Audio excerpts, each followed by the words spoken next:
Om Shanti. Good morning. 12 सितंबर 2023 की मुरली। मीठे प्यारे बाबा, हम बच्चों से कह रहे हैं, मीठे बच्चे, तुम्हें 100% सर्व गुणों में संपन्न बनना है। दिल दर्पण में देखना है कि हम कहाँ तक पावन बने हैं। बाबा हम बच्चों से प्रश्न पूछ रहे हैं, तुम बच्चे कौन सा उत्सव रोज मनाते हो और मनुष्य कौन सा उत्सव मनाते हैं?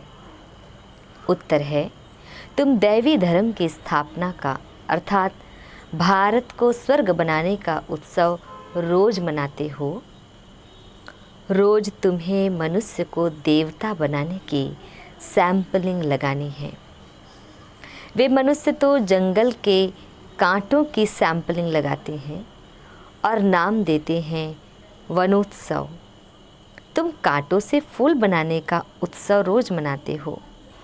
तुम्हारे जैसा उत्सव और कोई मना नहीं सकता।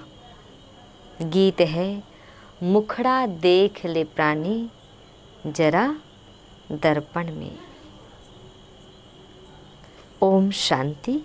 यह किसने कहा? यहाँ तो है ही बाप और बच्चों का सम्मुख मिलन। बच्चों को अब दिव्य चक्षु ज्ञान का तीसरा नेत्र मिला है देखने के लिए, क्योंकि पतित अथवा पाप आत्माएं तो सब थे। पतितों को पावन बनाने के लिए बाप श्रीमत देते हैं। यह श्रीमत देने वाला कौन है, उनको भी समझना चाहिए। वही बोलते हैं आत्माओं को। आत्मा जानती है मैंने इस शरीर से अच्छे कर्म किए हैं या बुरे कर्म किए हैं। बाबा तुम बच्चों को समझ देते हैं।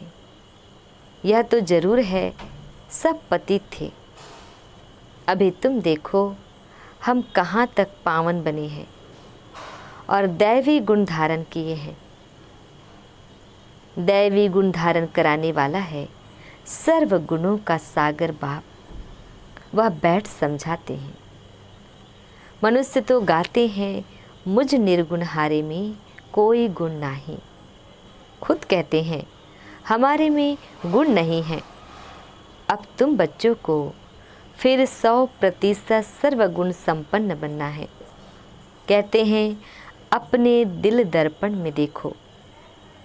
जब सर्वगुण संपन्न बनेंगे तभी तुम श्री लक्ष्मी व श्री नारायण को वर सकेंगे। पहले पहले तो बाप का परिचय देना चाहिए। ऐसा जो बेहद का बाप है जिसके लिए गाते हैं, तुम मात पिता हम बालक तेरे। उस परम पिता की बड़ी महिमा है। कहते हैं शिवाय नमः। अब वह तो स्वर्ग का रचयिता है। जरूर हमको बाप से स्वर्ग का वर्षा लेने का हक है। बेहद के बाप का वर्षा स्वर्ग की बादशाही है जो हमको देते हैं। भारत को स्वर्ग की बादशाही थी, अभी नहीं है। जरूर बाप से ही मिली थी। भारत ही सचखंड बनता है। सच शिव बाबा का यह जन्म स्थान है। यह कोई नहीं जानती। शिवरात्रि गाई जाती है, वह कौन सी? श्री कृष्ण की भी रात्रि, शिव की भी रात्रि दिखाते हैं। श्री कृष्ण का तो माँ के गर्भ से जन्म हुआ है। शिव बाबा के लिए जन्माष्टमी तो वास्तव में नहीं कहेंगे। शिव बाबा आते ही तब हैं जब ब्रह्मा की रात होती है। रात के बाद दिन अर्थात कलयुग का अंत और सतयुग की आदि होती है। इसको कहा जाता है घोर अंधियारी रात। यह बेहद की बात हो गई। हद की रात तो होती ही है, परंतु कलयुग अंत को घोर अंधियारा कहा जाता है। ज्ञान अंजन सद्गुरु दिया, अज्ञान अंधेर विनाश। सद्गुरु ज्ञान सूर्य बाप को कहा जाता है। पहले पहले तो बाप और वर्षे का परिचय देना है। समझो, कोई बादशाह को बच्चा नहीं है। किसी गरीब के बच्चे को गोद में लेता है तो बच्चा दिल में जानता है ना कि मैं गरीब था, अब मैं बादशाह का बच्चा हूँ। तुम भी जानते हो, हम रावण का बनने से बहुत गरीब कंगाल बन गए हैं। अभी हम बेहद के बाप के बने हैं, उनसे हमें स्वर्ग का वर्षा मिलता है। यह अच्छी तरह परिचय देना है और फिर लिखा कर लेना है। हमको बेहद बाप से बेहद का वर्षा मिलता है, यह ज्ञान और कोई दे नहीं सकता। सन्यासी तो घर बार छोड़ जाते हैं, वह फिर माँ, बाप, चाचा, मामा आदि कहलाने से निकल गए खलास। यहाँ तो गृहस्थ धर्म की बात है, वह गृहस्थ धर्म का त्याग करते हैं। तुम बच्चों को बाप समझाते हैं, तुम सो देवी देवता गृहस्थ धर्म में थे, सर्वगुण संपन्न संपूर्ण निर्विकारी थे और तुम स्वर्ग के मालिक भी थे। फिर पूज्य से तुम पुजारी बन अपनी पूजा भी करते हो। जब तुम पूज्य सो देवी देवता हो तो तुमको वहाँ पूजा करने की दरकार नहीं है। वैसे ही भारत देवी देवताओं का पूज्य कुल था, अभी पूज्य से पुजारी बने हो। फिर तुम बच्चों को पुजारी से पूज्य देवी देवता बनना है, इसलिए ही गाया जाता है, आपे ही पूज्य आपे ही पुजारी। बाप पूज्य और पुजारी नहीं बनते, बाप तो सदा पूज्य है ही। भक्ति मार्ग में ब्राह्मण लोग मंदिर में शिवलिंग रखते हैं, फिर बाप की बैठ पूजा करते हैं। हम उनके बच्चे हैं। हे परम पिता परमात्मा ऐसे कहेंगे ना। वह तो है निराकार, आत्मा भी है निराकार। शिव के पास जाते हैं तो कहते हैं परम पिता परमात्मा निराकार शिव। यह आत्मा ने कहा इन ऑर्गन्स द्वारा। अभी तुम बच्चे यह भी जान गए हो कि जो अच्छे कर्तव्य करके जाते हैं तो उन्हों की महिमा की जाती है। अभी तुम माता पिता उस निराकार को ही कहते हो। तुम्हारे सहज राजयोग और ज्ञान की शिक्षा से हम सुख घनेरे पाएंगे, उसके लिए तुम पुरुषार्थ कर रहे हो। कितनी सहज बात है। तुम प्रजापिता ब्रह्मा के बच्चे बीके प्रैक्टिकल में हो, सम्मुख बैठे हो। शिव बाबा और ब्रह्मा बाबा दोनों के सम्मुख हो। शिव बाबा को अपना शरीर तो है नहीं, तुम जानते हो। शिव बाबा इनके मुख द्वारा राजयोग सिखला रहे हैं। श्री कृष्ण तो छोटा बच्चा है, वह कैसे कहेगा कि देह सहित देह के सभी संबंधों को भूलो, अपने को आत्मा समझो। यह श्री कृष्ण तो कह न सके, यह तो बाप ही कह सकते हैं। तो यह बड़ी भूल होती है ना। लक्ष्मी नारायण से लेकर यथा राजा रानी तथा प्रजा, उन सब को तो सुख मिला हुआ था। वही सब 84 जन्म ले तमो प्रधान बने हैं। मूल लक्ष्मी नारायण हुए ना, यथा राजा रानी तथा प्रजा। अभी फिर तुम आकर शूद्र से ब्राह्मण बने हो। यह तुम्हारा लीप जन्म है। लीप कहा जाता है धर्माओं को। तुम जानते हो हमारा यह ईश्वरीय जन्म है। दिन प्रतिदिन बाबा नए नए पॉइंट्स समझाते रहते हैं। जहाँ तक जीना है अंत तक तुमको पढ़ना है। पॉइंट्स निकलती रहेगी, एड होती जाएगी। ज्ञान यज्ञ भी अंत तक चलता है। रुद्र यज्ञ रचते हैं, मिट्टी के शालिग्राम बनाकर उनकी बैठ पूजा करते हैं। आत्मा की पूजा होती है। तुम जीव आत्माओं ने ही भारत को सिरताज बनाया है, तो आत्माओं की पूजा करते हैं।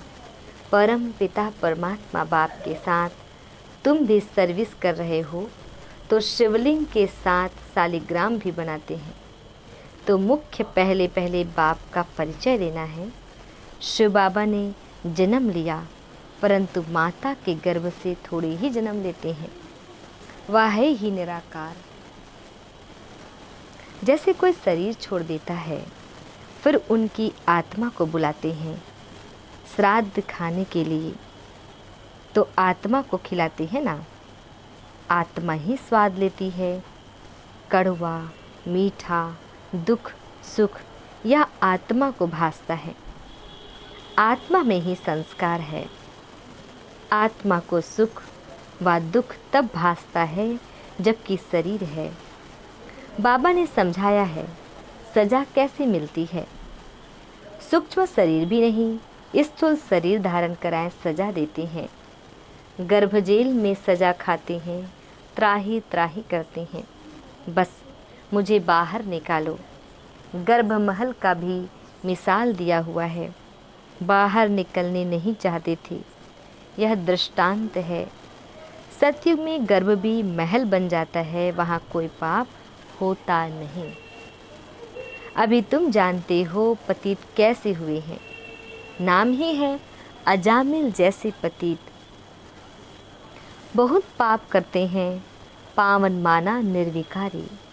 मूल बात ही विकार की है। इसलिए पावन बनने के लिए सन्यासी घर बार छोड़ देते हैं, तो उनको महात्मा कहते हैं। मनुष्य सब पतित हैं, इसलिए गाते रहते हैं पतित पावन सीताराम, रघुपति राघव राजा राम। अब राजा राम तो शिव बाबा को नहीं कहेंगे। राम परमपिता परमात्मा को कहा जाता है, राजा राम नहीं। मैं तो राजा महाराजा बनता नहीं हूँ। श्री लक्ष्मी महारानी, नारायण महाराजा तुम बनते हो, हम नहीं। मैं तो निराकार पुनर्जन्म रहित हूँ। शरीरधारी जो है वह सब पुनर्जन्म लेते रहते हैं। बाप कहते हैं मैं हूँ निराकार। मुझे भी प्रकृति का आधार लेना पड़ता है। मैं गर्भ में प्रवेश नहीं करता हूँ, मैं इनमें प्रवेश करता हूँ। यह अपने जन्मों को नहीं जानते हैं। बाप बैठ समझाते हैं, तुम सो देवी देवता थे, फिर शूद्र बने, अभी तुम सो ब्राह्मण बने हो। मैं तुमको समझाता हूँ, तुम अपने जन्मों को नहीं जानते। जो ब्राह्मण बनेंगे वही आकर समझेंगे। बाप कहते हैं इस प्रकार तुमने 84 जन्म पूरे किए हैं। कहा जाता है 21 पीढ़ी का वर्षा। बेहद का बाप बेहद सुख का वर्षा देंगे ना। लौकिक बाप से तो अल्पकाल का सुख मिलता है। अमरलोक में आदि मध्य अंत सुख है, यहाँ आदि मध्य अंत दुख है। तुम पार्वतियों को अमरनाथ शिव बाबा अमर कथा सुनाते हैं। सत्यनारायण की कथा भी वह सुनाते हैं। ज्ञान का तीसरा नेत्र देने की कथा है। भारतवासी सदा सुखी थे, बहुत पवित्र थे। पवित्रता हेल्थ वेल्थ थी। कभी कोई बीमार नहीं पड़ते थे। नाम ही है स्वर्ग। भारत प्राचीन स्वर्ग था और कोई धर्मखंड आदि वहाँ नहीं थे। झाड़ का थुर तो होगा ना, थुर में कौन रहते थे। बरोबर देवी देवताओं के चित्र हैं। वह था फाउंडेशन। परंतु अपने को देवी देवता धर्म वाले कहलाते नहीं। अभी उन्हों की राजधानी स्थापन हो रही है। तुम सतयुग का राधे कृष्ण का जोड़ा बन सकते हो। आओ तो हम आपको समझाएं। तुम सच सच स्वर्ग का प्रिंस कैसे बन सकते हो। इस समय तो सब पतित हैं, कोई भी युक्ति से लिख सकते हो। कहते हैं सब धर्म मिलकर एक हो जाए, परंतु यह कैसे हो सकता।